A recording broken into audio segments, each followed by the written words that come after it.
Hello students, how are you all? I hope you are doing well. Today we're going to read a picture story. Yes, and the story's name is Naughty Manku. Let's begin. Manku Monkey was very naughty. He was greedy too. He never shared food with his brother.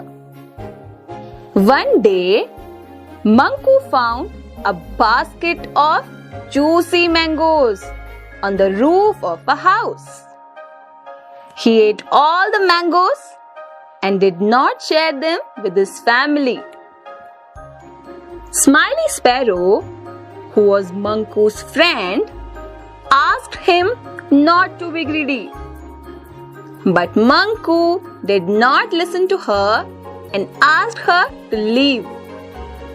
Suddenly, Manku's mama came and she scolded him. "Manku, these are bad manners." Angry Manku decided to leave his home. I will never go back.